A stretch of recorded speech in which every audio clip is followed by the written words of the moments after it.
Намайг намуун дээр гэдэг тэг би энэ сувгаараа өөр сонирхолтой санагдсан сэдвүүдийн хүрээнд бас та бүхэн сонирн байх, бодууштай байх болов уу гэж бодсон сэдвүүдээрээ шинэ бичлэгнүүдийг та бүхэнд хүргэж байгаа билээ. За өнөөдрийн дугаараар бүгдээрээ Америкийн нэгэн үеийнхнийг тэр чигтэн байлдан дагуулж байсан fast fashion брэнд болох Forever 21-ыг Солонгос цагаач гэр бүл хэрхэн босгосон, мөн тэр гэр бүлийн өөрсдийнх нь хатуу хараа хяналтанд босгосон эзэнт гүрнээ эргээд хэрхэн үгүй хийсэн тухай ярилцъя. Та бүхэн бараг бүгдээрээ Forever 21 гэж дэлгүүрийг сонсч байсан байх гэж бодож байна. 2010 онд Америкт томоохон худалдааны төвүүдийн нэг жигүүрийг бараг бүтнээр нь эзлэж байсан аврах том хувцсны дэлгүүрүүд бол Forever 21 байсан. Зарим хотуудад бүр моолуудыг хид хідэн давхраар нь дамнан байрлсан 90,000 квадрат фут талбайд crop tops, бариу даашинзууд болон $5 үнэтэй гоёл чимэглэлүүдийг худалдаалдаг буюу тухайн үеийн өсвөр насны охидын хамгийн хүсэмжит дэлгүүрүүдийн нэг бол яалтчгүй Forever 21 байсан.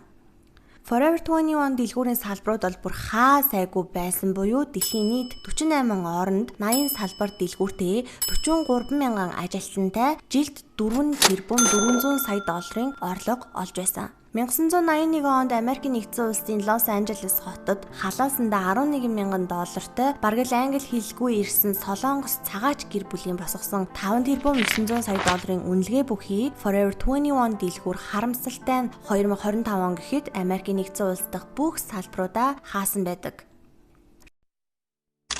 2015 онд Forever 21 оргил үедээ байхад үүсгэн байгуулагч Chandu One болон түүний эхнэр Chanjisuk нар $5 тэрбум хөрөнгөтэй гэгдэж байсан. Forbes 400 чагсаалтын 119-р ирэмтлэгдэж Forever 21-ыг жилд $4,400 сая орлоготой fast fashion эзэнт гүрэн болсныг баталж байсан. Өөрөөр хэлэх юм бол тэд Америкийн хамгийн баян солонгос цагаачиг гэгдэх болсон. Гэхдээ хамгийн аюултай нь тэд хөрөнгийн ердөө ганцхан их үүсвэртэй бөгөөд энэ нь Forever 21-ийн 99% хувьцаа байсан. Бусад өрсөлдөгч fast fashion брэндүүдээс ялгаатай нь тэд хувьцаагаа олон нийтэд нээлттэй болгож IPO хийгээгүй бөгөөд хөрөнгө оруулалтын сангуудад хувь эзэмшүүлгээс татгалзаж компани бүрэн зөвхөн өөрсдийнхөө хараа хяналтанд байлгасан. Компанийн үнэлгээ оргил үедээ $6 тэрбум төхөж байсан нь дэлхийн хамгийн том хувцас загварын худалдаалагчдын нэг болсныг нь илтгэж байсан.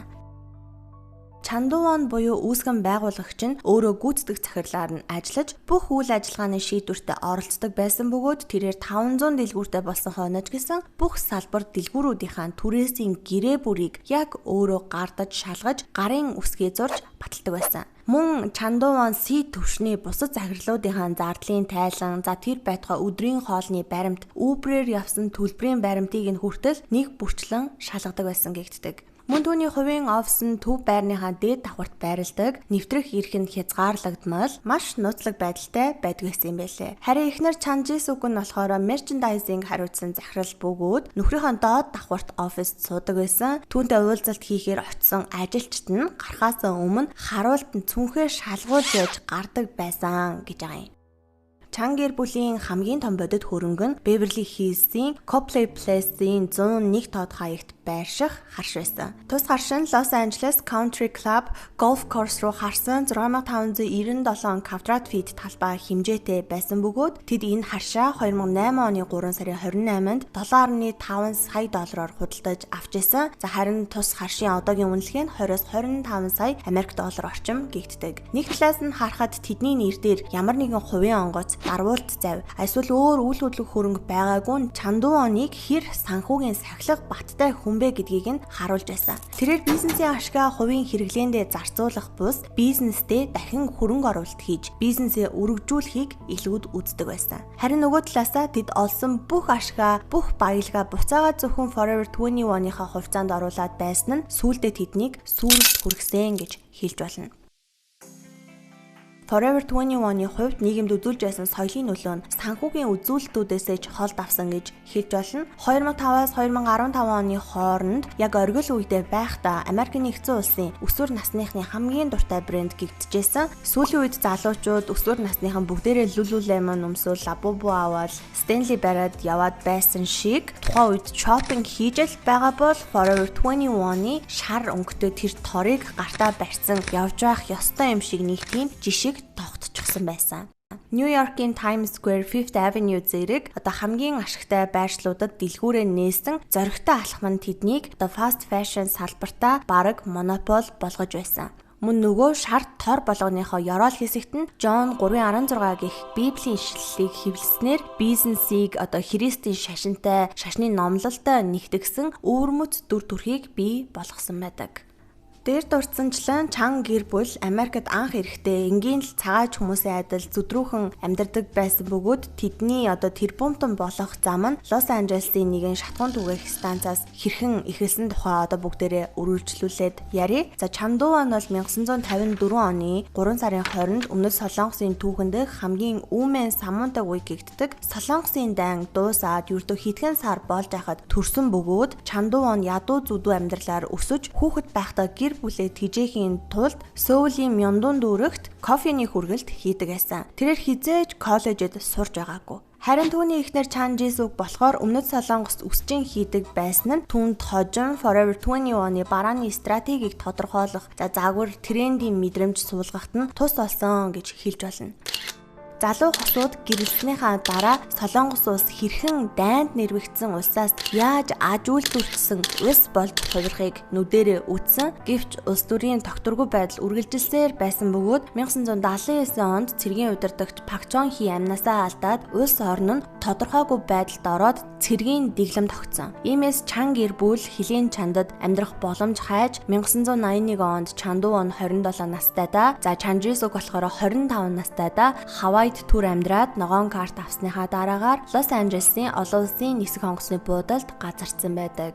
Тэд $11,000 хадгаламжтай бараг англи хэлгүй дээд боловсралгүй хүмүүс ирсэн. За Чандува нь бол хожим 2016 онд Forbes сэтгүүлд өгсөн ярилцлагандаа дурдлагатай. За тэр үед Өмнөд Солонгост сайхан амьдардаг хүн бараг байгаагүй, боломж маш бага байсан гэж ярьсан байдаг. Ингээд тэд Америк дахь эхний жилүүддээ маш их төвчээр хүч гаргаж зүтгэж эхэлсэн. За тухайлах юм бол Чандуун нэгэн зэрэг 3 ажил хийгээд цагт $3,000 цалинтайгаар өдөрт 19 цагийн турш ажилладаг байсан. Өглөө нь үүрээр кафед аяг тавг угаагаад тэгээд өдөр нь болохоор шатхуун түгээх станцад 8 цаг зогсож ажиллаад харин шөнөөр нь өөрийнхөө байгуулсан жижиг цэвэрлэгээний компанийнхаа шугамар офис цэвэрлэж хондог байсан. Харин эхнэр Чан Жисүг нь болохоор өсчнээрээ ажиллаад амьдралдаа нэмэр болж байсан. Тэдний амьдралын хамгийн чухал эргэлтийн цэг нь шатхуун түгээх станцаас эхэлсэн. Хамгийн үнэтэй тансаг машин унаж байгаа Солонгос хүмүүс бүгдээрээ хувцас худалдаалах бизнес эрхэлдэг болохыг Чандуун анзаарсан байгаа юм. Тэрээр тансаг машин унсан хүмүүсээс яг юу хийж амьдрдгийг нь асууж эхэлсэн. Энэхүү сониуч зангийнхаа тусламжтайгаар Чандуун хувцсны дэлгүүрт ажилд орсон. Тэрээр ажиллаж байгаа дэлгүүртээ яг л өөрийнхөө бизнес шиг өөрөмсөг хандаж сэтгэлээсээ ажилдаг байсан учраас эзэн нь ч түүний зүтгэлийг үнэлж эхэлсэн. За цаашлаа Чандуун LA дэх хувцсны дэлгүүрүүдэд хувцас нийлүүлдэг Солонгост байдаг үйлдвэрийн эцдүүдтэй танилцах боломж олцсон. Ийхүү тэр газарт ажиллаж байхдаа бөөний худалдан авалт ямар байдгийг, тренд юу нь яг яаж тодорхойлогддгийг, ашгаа яаж тооцохын гэх мэт энэ ритейл бизнесийн салбартай холбоотой бүх зүйлийг сурч авсан. Ингээ 3 жилийн турш шаргуу хөдөлмөрлснийхөө үр дүнд ерөнхийдөө хөөрхөн мөнгө цуглуулж чадсан. Тэгээд цуглуулсан мөнгөөрөө Highland Park дахь 900 квадрат фит талбайтай жижиг дэлгүүрийг түрээслэж эхэлсэн байдаг. За тус дэлгүүрийн өмнөх эзэд нь жилд $30,000 ашигтай ажилладаг байсныг Чан гэр бүл ирээд 23 дахин өсгөнө гэж хинч төсөөлөөгүй. Улмаар 1984 оны 4-р сарын 16-нд тэд Fashion 21 дэлгүүрээ нээжсэн. За тухайн үедээ Солонгост алдартай болж байгаа загваруудыг маш хямд үнээр үйлдвэрээс нь шууд болон бөөний хямдрлаар нь авч ирдэг байснаар эхний жилийн борлуулалт нь $700,000 $700,000 хүрсэн байдаг. За хосууд дэлгүүртээ өөрсдөө өдөрт 16 цаг ажиллаж үйлчлүүлэгчидтэйгээ шууд харилцаж тэдний сонирхлыг судалдаг байсан. 1987 онд нэрээ Forever 21 болгон өөрчилсөн нь стратегийн чухал алхам байсан. За Чандуаны тайлбарласнаар хөгшин хүмүүс дахин 21 настай болохыг хүсдэг бол харин залуу хүмүүс үрд 21-тэй хിവэрэ байхыг хүсдэгэ гэж бизнесийнхаа нэрийг тайлбарлаж байсан. Үүнийхээ дараагаар 1989 онд тэд анхны моол доторх дэлгүүрээ нээсэн нь Америкийн моол соёл буюу моолд болцдог, моолд цагаа өнгөрүүлдэг тэр соёлын тесрэлттэй давхцаад бүр илүү ашиг олж эхэлсэн. 1990-ад оны турш тэд нар 6 сар тутамд нэг шинэ дэлгүүр нээж байсан бөгөөд олсон ашгаа эргүүлэн хөрөнгө оруулалт байдлаар компани руугаа хийдэгээс учраас гэр бүлийн өмчлөлөө огт алдахгүй байхад нь нөлөөлсөн байдаг. 2005 онд Чандуун үл хөдлөх хөрөнгийн өвөрмөц стратеги боловсруулсан. За тэр нь юу вэ гэхээр моол дотор байх дампуурсан дэлгүүрүүдийн том суларсан талбаануудыг маш хямд үнээр түрээслэж аваад тэгээд Forever 21-ы мега дэлгүүр болгон хувиргаж эхэлсэн. Мөн Нью-Йоркийн Times Square болон Fifth Avenue гэх мэт хөл хөдөлгөөн маш ихтэй газруудад шинэ дэлгүүрээ нээсэн нь ашгийг нь бүр илүү өндөр түвшинд аваачж өгсөн. Times Square дэх дэлгүүр нь 4 давхрыг дамсан 90,000 квадрат фит талбайтай 151 хувцас солих өрөөтэй байсан бол Лас Вегас дахь дэлгүүр нь 127,000 квадрат фит буюу дундаж Target дэлгүүрийн хэмжээтэй ижилхэн байсан. Мөн хамгийн том дэлгүүр нь 162,000 квадрат фит талбайтай байсан юм байлээ. За ингээд 2015 он гэхэд дэлгүүрийн тоо 794-т хүрч ажилчдын тоо 43,000-д хүрсэн. Харин жилийн орлого нь 4.4 тэрбум доллар болж томорсон байгаа юм. Харин дээр дурдж байсан Highland Park дахь анхны жижиг дэлгүүр нь Fashion 21 гэдэг анхны нэрээрээ 2020 он хүртэл ажилласан.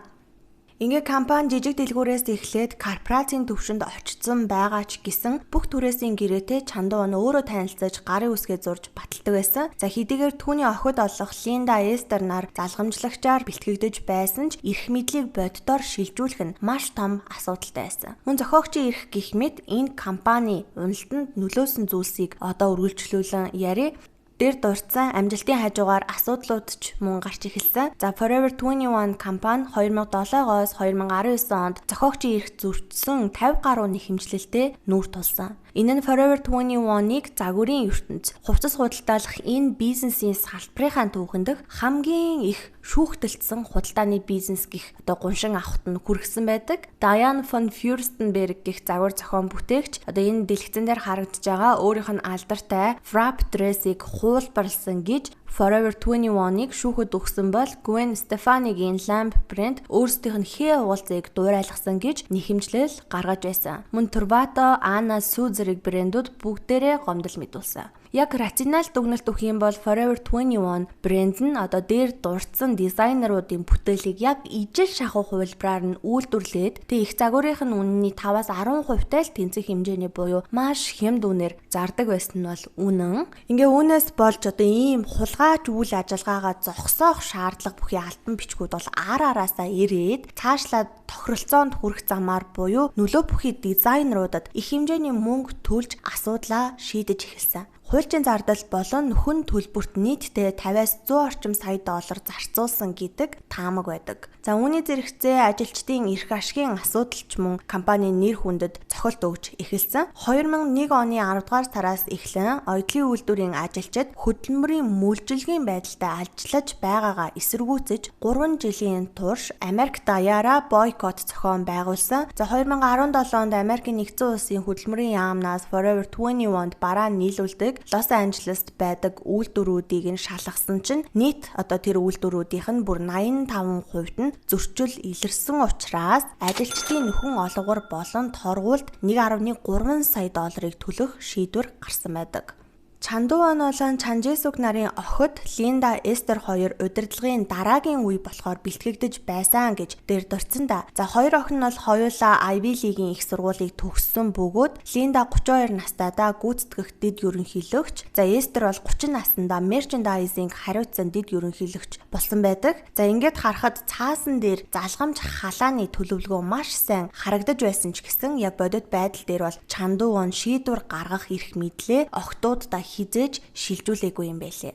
Линда гүйцэтгэх дэд ерөнхийлөгч гэсэн албан тушаалтай байсан ч стратегийн бүх шийдвэр үл хөдлөх хөрөнгийн түрээс хөрөнгө оруулалт, за томоохон томилгоонууд нь аавынх нь бичлэн өгөх зөвлөгөөнөөс дандаа хамаарсаар байсан. За Эстрийн хувьд ч гэсэн мөн адил түүний гаргасан загварын шийдэл бүрийг ээж нь буюу Чанжисук дандаа хянаж өөрийнхөөрөө өөрчилдөг байсан. Өөрөөр хэлэх юм бол Ivy League-ийн их сургуулийг төгссөн шин залуу мэдлэгтэй боловсон хүчин болох охтууд нь заалгамжлагч нэртэй боловч яг үнэн нөхцөл байдал дээрээ ээж аавынхаа хувийн туслах шиг үүрэг гүйцэтгэж байсан. 2015 онд компанид санхүүгийн хүндрэлүүд нэмэгдэж эхлэхэд Чандуван болон Чанжисүк хоёр охтынхоо хувийн сан буюу одоо Trust Fund-наас нь тус бүр $5 сая зээлж авсан. Гэхдээ хамгийн том асуудал нь тухайн үед банкны хүү 6-8% байхад ердөө 2% хүүтэйгээр зээлж авсан байгаа юм. Энэ хүү зээл нь ямар нэгэн барьцаагүй байсан учраас компани дампуурахад охтын мөнгө хамгийн сүүлд дээрээс нь хамгийн бага хүүтэйгээр эргэн төлөгдөх эрсдэлтэй болсон. Тэгээ эндээс харах юм бол энэ үйлдэл нь ашиг сонирхлын маш том зөрчлийг бол бий болгосон байдаг. За өөрөөр хэлэх юм бол огт нь компанийнхаа бүх талын оролцогчдын өмнө хариуцлага хүлээх ёстой удирдах албан тушаалтнууд мөртлөөсөө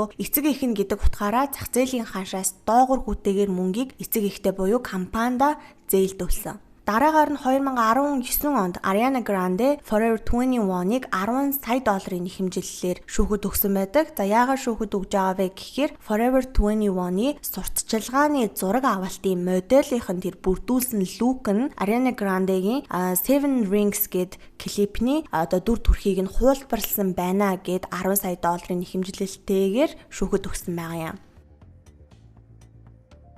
Мишигэний их сургуулийн профессор Эрик Гордон Forever 21 брендийн дампуурсан гол асуудлыг дараах байдлаар тодорхойлсон байна. За тэрээр хэлэхдээ үүсгэн байгуулагчдын дунд хит ихэрхэх буюу hybrid зам түгээмэл байдаг. За ялангуяа удаан хугацаанд амжилттай явсан бол энэ нь маш аюултай. За Forever 21-ны үүсгэн байгуулагчдад бодит байдлыг сануулж хяналт тавих төлөөлөн удирдах зөвлөл буюу одоо тууз байхгүй байна. Хүн өөрийнхөө бүтээсэн хөөсөн дотроо удаан амьдарч болох ч гэсэн эцэст нь тэр хөөс нь хаагардаг. За тэрхүү хөөс нь аль хэдийн хагараад эхэлчихсэн бөгөөд олон улсын зах зээлд хит хурдан тэлсэн алхам нь сүрлийг нь улам хурдтгсан гэж мэрэгжлийн хүн бол дүгнсэн байдаг юм байна. Тиймээс бүгдээрээ энэ яриан дээрээс улбаалаад олон улсын зах зээл дээр хит хурдан тэлсэн явдал нь компаниг ер нь хэрхэн сүрүүлсэн тухай ярив. За Forever 21 2005 онд 7 дэлгүүртэй байсан бол 2015 он гэхэд 40 орныг дамсан 262 дэлгүүртэй болоод ердөө 10 жилийн дотор 37 дахин өссөн байдаг. Гэвч энэхүү тэлэлт нь санхүүгийн хувьд жинхэнэ гамшиг болсон буюу олон улсын үйл ажиллагаанда 2014-өөс 2018 оны хооронд жил бүр дунджаар $100 сая алдагдлыг бол хүлээж исэн байдаг. Канада, Европ, Аз дахь дэлгүүрүүд нь 2018-аас 2019 он гэхэд нийтдээ сард $10 сая алдагдалд орж бараг л цусаалтаад хөвтөж байгаа хүн шиг болсон гэж хэлж болно. За ийхүү 2016 он гэхэд $40 сая давсан алдагдал хүлээснийхаа дараа Испани, Бельги, Ирланд, Германы зах зээлээс гарахаас өөр сонголтгүй болсон. Дараагаар нь Азаас бол гарч эхэлсэн Таиланд, Тайван, Япон энэтхэг улсад ч мөн адил тэдний салбар дэлгүүрүүд хаалгаа барьсан байдаг. Тэдний тооцож байснаар ядаж Канада дахь дэлгүүр нь ашигтай ажиллах байхаа гэж бодож байсан. Яагаад гэхээр Канада улс нь Америк нэгдсэн улстай ойрхон хүн ам 100% ижил төстэй учраас ашигтай байх болов гэж бодож гордож байсан ч гэсэн Канада дахь үйл ажиллагаанд бас л бүр мөсөн зогссон байдаг. За үүний гол шалтгаан нь удирдлагууд нь орон нутгийнхаа зах зээлийн онцлогийг огт ойлгоогүй явдал байсан. За жишээлх юм бол Германд дэлгүүрээ нээхдээ Герман дахь жижиглэн худалдааны газрууд ням гарагт амардаг гэдгийг хинч мдээгүй бөгөөд энэ нь тэдний олохоор төлөвлөж байсан орлогынх нь 7-1 хэсгийг нь шууд үгүй хийж байгаа юм. Мөн Европын цалингийн стандарт нь Америк нэгдсэн улсны түвшнөөс 3-5 дахин өндөр байсан учраас Европ дахь дэлгүүрүүдийн ажилтнуудаа цалинжуулахын тулд Forever 21 өөрсдийн гол нүүр царай болсон хямд үнийн стратегиараа ашигтай ажиллах боломжгүйд хүрч эхэлсэн. Үүний зэрэгцээ 2018 онд онлайн борлуулалт нь мөн адил сүрсэн гэж хэлж болно. Бусад өрсөлдөгч fast fashion брэндүүд болох Zara, H&M, Uniqlo зэргийн онлайн борлуулалт нь нийт борлуулалтынхаа 30-40%-ийг эзэлж байхад Forever 21-ны нийт борлуулалтын ердөө 16%-ийг нь л онлайн борлуулалтууд эзэлж байсан. Мөн дэлгүүрт зогсож байгаа үйлчлүүлэгч тухайн авах гэж байгаа бараа нь агуулгахт нь юм уу эсвэл өөр нэгэн салбар дээр өөр сайз нь байгаа эсгийг шалгах олгох ямар ч боломжгүй байсан. Үүнээс гадна fast fashion энэ салбарын гол зэвсэг бизнесийг нь эргүүлэх хүч нь хурд байдгийн байна. Жишээлх юм бол H&M нэг загварыг 7 хоногийн дотор зах зээл дээр гаргаж байхад тухайн үед Forever 21-ийн нийлүүлэх процесс нь буюу хин нэгэн дизайнерын санаанаас дэлгүүрийн лангуун дээрх бит бүтээгдэхүүн цамц ч юм уу өмд болоод очих хүртлээс 27 хоногийг зарцуулдаг байсан. Дээрээс нь загварын чиг хандлага нь 13-7 хоногийн дотор бүрэн өөрчлөгддөг гэж ярьдаг бөгөөд ийм хурдцтай салбарт удаашралтай ажиллаж байгаа байдал нь тэднийг дампууруулалт хүргэх бас нэгэн томоохон шалтгаан болсон. Чанга гэр бүл мэргэжлийн экспертүүдийн зөвлөгөөг авахаар сая доллар төлдөг байсан боловч тэдгээрийг дагахаас дандаа татгалзаж байсан. Дэлхийн хамгийн нэр хүндтэй томоохон стратеги менежментийн зөвлөх үйлчилгээний компани болох McKinsey & Company 2015 онд тэдэнд бараа материалын системээ бүрэн шинжилж мобайл аппликейшнаа хөгжүүлэхэд хөрөнгө оруулахыг зөвлөсөн ч гэсэн Forever 21 энэ зөвлөгөөг хэрэгжүүлэхээс татгалзсан байдаг. Дэлхийн стратегийн зөвлөх үйлчилгээний их гурвын нэг гэгддэг Bain компани 2014 онд Европын тэлэлтэд бүрэн зогсоохыг зөвлөсөн боловч Forever 21 бүр эсрэгээр нь хийж дараагийн 2 жилд буюу 2015-2016 онд Европод дахин 23 шин дэлгүүрээ нээчихсэн. Стратеги зөвлөх үйлчилгээний их гурвын үйлдсэн компани болох Boston Consulting Group ч гэсэн Forever 21-нд зөвлөгөө өгсөн байдаг. Тэдэнд 200 гаруй бэлтгэн нийлүүлэгчээ 75 болгож цөөлөх буюу худалдан авалтаа төвлөрүүлэхийг зөвлөсөн ч гэсэн Forever 21 яг л тэр хуучин процессоос огт салаагүй. Үүнээс гадна Чандууаны санааж илжсэн маш гоц гойд гэгдэж байсан бизнесийн санаа болох дэлгүүрийн формат нь дааж давшгүй үр болж сүүлдээ хувирч эхэлсэн 35 мянган квадрат фитээс дээш хэмжээтэй буюу тийм том талбайтай 70 салбарын зөвхөн жилийн түрээс нь л гэхэд 450 сая Америк доллар болж байсан. Үүнээс гадна бидний мэдж байгаачлан Z үеийнхний сонирхол бол үнцээрээ өөрчлөгдсөн. Залуучууд clean beauty, байгаль дээлтэй байдал, vintage бүтээгдэхүүн болон хамгийн гол нь чанарыг эрхэмлдэг болж эхэлснийг бид бүгдээрээ мэдж байгаа. Гэтэл Forever 21 яг 10-20 жилийн өмнөхтэйгөө ижилхэн ердөө 3 удаа угаахад л урагдаад явчихаар $5 өмд цамцыг зарсан хэвээрээ л байгаад байсан. Ийхүү 2019 оны 9 сарын 30-нд тус компани нь $158 тэрбум өртөөгөөр дампуурлаад зарлаад 40 орноос гарч байгаагаа мэдгдсэн. Гэвч энэхүү бүтцийн өөрчлөлт нь нэг их сайн зүйл авчраагүй бөгөөд компани бүр мөсөн унах хугацааг ердөө 6 жилээр хойшлуулсан хэрэг байсан. Өөрөөр хэлэх юм бол 2019 онд Forever 21 дампуурлаад зарлаад Америкийн нэгдсэн улс дахь 178 салбар дэлгүүрээ бүгдийг нь хаагаад 40 орны зах зээлээс бүр мөсөн гарч 2020 оны 2 дугаар сард Authentic Brand Group, Simon Property Group, Brookfield Property Partners гэх компаниудын нэгдэл болох Spark Group нь Forever 21-ыг $81 сая худалдаж авсан байдаг. Энэ үнэ нь болохоор компани оргил үедээ байсан тэр 4.4 тэрбум долларын үнэлгээнээс нь 98.2 хувиар хямдарсан дүн байсан. Энгийнээр тайлбарлах юм бол 2015 онд 1000 төгрөгөөр үнэлэгдэжсэн компани 2020 он гэхэд 18 төгрөг болж шавартайгаа хутгалцсан байгаа юм. Тиймээс чанга гэр бүлийн эзэмшиж байсан 99% хувьцаа нь 2015 онд 5.8 тэрбум долларт хүрчээсэн бол энэхүү уналтаас болоод 2020 онд ердөө $80 сая болж үнгүүцсэн. Дээрх бүтцийн өөрчлөлтөөр чанга гэр бүлийн хараа хяналт бол бүр мөсөн төгсгөл болсон. Чандуу нь болон Чанжисүк нар үйл ажиллагааны эрх мэдлээ Spark Group-д шилжүүлэхээс өөр аргагүй болсон. Тэд төлөөлөл удирдах зөвлөлд ямар ч суудлахгүй, дээрээс нь шийдвэр гаргах болон санал өгөх эрхгүй болж хоцорсон. Огтын хувьд компанида зээлдүүлсэн $10 сая нь барьцаагүй үр гэсэн ангилалд байсан учраас тэд зээлдүүлсэн $1 тутамдаа эргүүлээд ердөө 18 центийг буцааж авсан буюу нийт 10 саяыг зээлдүүлчихэд 1.8 саяыг л буцааж авахар болсон. Ийхүү Forever 21 шинэ эзэмшигчдийнхаа доор 5 жил ажилласан ч гэсэн хизээж дахиж сэргээгүй. 2023 онд Хятадын Shein компани Spark Group-ийн 3.1%-ийг нь худалдаж авсан. Shein-ийн сайтад Forever 21-ны бараанууд тавигдаж эхэлсэн ч энэ түншлэл нь бас л бүтлгүүцсэн. 2024 оны 11 сар гэхэд Forever 21-нд бараагаа нийлүүлж байгаа үйлдвэрүүдэд эргээгээд мөнгөө төлж чадахгүй байх хэмжээнд хүрээд нийт нэхэмжлэлийн 11 гаруй хувь нь 91-ээс дээш хоногтой буюу хугацаа хэтрэлттэй болж эхэлсэн. Ингэснээр Хятад, Вьетнам, Өмнөд Солонгос дахь үйлдвэрлэгчдийнхээ төлбөрийг төлж чадахгүй 60-аас 90 хоногоор саацснаар ихэнх үйлдвэрүүд нь Forever 21-д бараа нийлүүлэхээ бүр мөсөн зогсоосон. 2025 оны 2 сарын 14-нд дэлгүүрүүдийн сүүлчийн хямдрал эхлээд 3 дугаар сарын 16-нд албан ёсоор дампуурлаа зарласан. За Америк нэгдсэн улс дахь бүх салбар дэлгүүр буюу 354 салбар нь 4 дугаар сарын 30 гэхэд бүгдээрээ хаагдсан буюу ердөө 106 хоногийн дотор татан буугдсан үйл явдал болсон. Лос Анжелес дахь корпорацийн төв байрч гэсэн бүр мөсөн хаагдаад 358 ажилтан бол ажилгүй болж хоцорсон.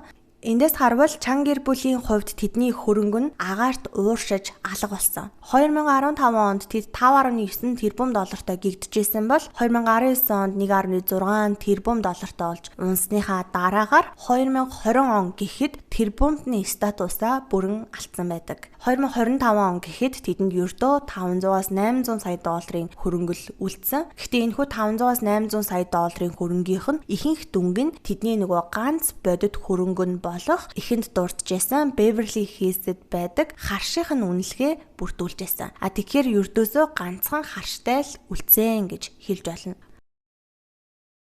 Forever 21 бол цагаач хүмүүсийн хувьд тэр дундаа Ад цагаачдын хувьд бол Америк мөрөөдлийн бодит жишээ байсан. Чандуу он 1981 онд шатхуун түгээх станц дээр нэг зүйлийг анзаарч тэрхүү ажиглалт дээрээ fast fashion-ы эзэнт гүрэн босгосон. Гэхдээ түүний хит зөрүүд зан хөндлөнгийн зөвлөгөөг үл тоомсорлсон байдал нь маш амжилттай босгосон эзэнт гүрнээ өөрөө нураахад хүргэснийг бүгдээрээ сая харлаа. Хэрв чан гэр бүл эрх мэдлээ мэрэгжлийн багт шилжүүлсэн бол өнөөдөр Forever 21 бүр Монголд хүртэл ороод ирсэн. Бид нар одоо тэр шар торыг бариад алхаж явах байсан болов уу? Та бүхэн юу гэж бодож байна? Эсвэл fast fashion-ы байгаль орчинд үзүүлэх хор хөнөөл гэх мэт асуудлаас үүдэн Forever 21 энэ цаг үед тэртээ тэрэнгүү үүд хаалгаа барих байсан уу? Таны бодол аль нь вэ? Сэтгэл хэсэгт бичиж үлдээгээрэй. За тэгээд энэ хүртэл наман дээр та бүхэнтэйгээ хамтдаа байлаа. Дээн сувгаараа би өөрийнхөө сонирхсан сэдвүүдийн хүрээнд та бүхэнд шинэ мэдээлэл, сонирхолтой өнцөг өгөх, мөн бодууштай сэдвүүдийн тухай шинэ бичлэгнүүдийг хүргээд явж байгаа. Хэрвээ өнөөдрийн бичлэг танд таалагдсан бол subscribe дараад хонхоо идэвхжүүлээрэй. Бүгдээрээ дараагийн дугаараар уулзъя. Bye bye.